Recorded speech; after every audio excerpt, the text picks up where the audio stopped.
For the Filipino people under the martial law period, was it a brutal, corrupt, and extravagant period, or an era of peace and prosperous economy?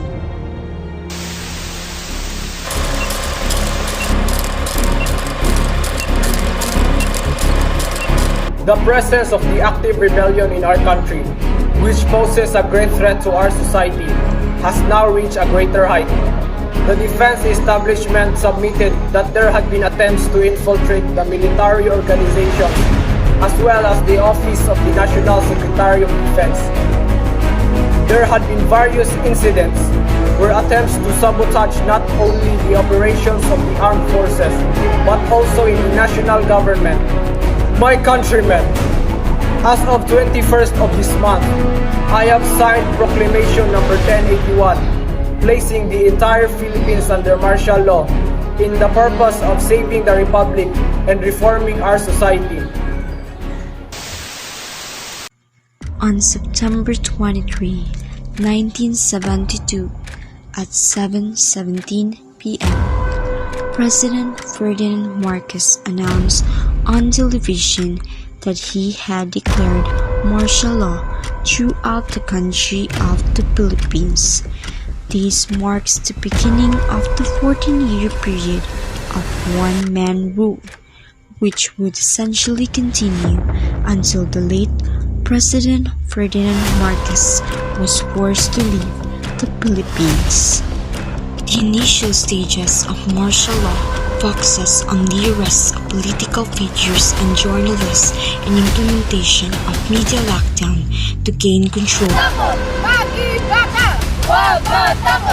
Activists, protesters, and youth groups were massed on the streets to show their force on the declaration of martial law. It is one of the darkest periods in the Philippines.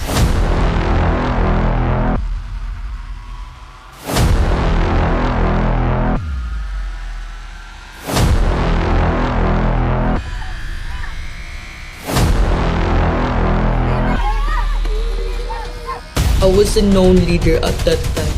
They beat me up and strangled me to death. It was a variety of torture techniques. The undesirable happenings during the reign of Ferdinand Marcos were a worst nightmare to every Filipino who witnessed its cruelty and vindictiveness. The worst part is the trauma. People need to wake up and see the truth.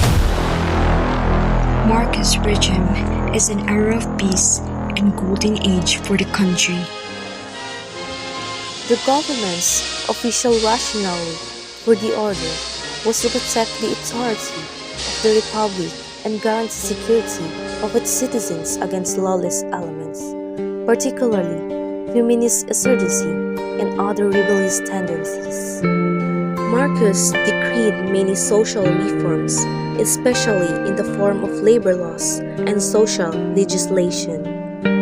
The practice of obeying the law and order, a strict implementation of good conduct among citizens, a regulated behavior by which corrects disobedience.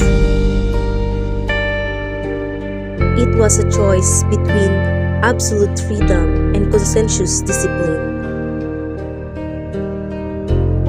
The people were disciplined, and the country is progressing.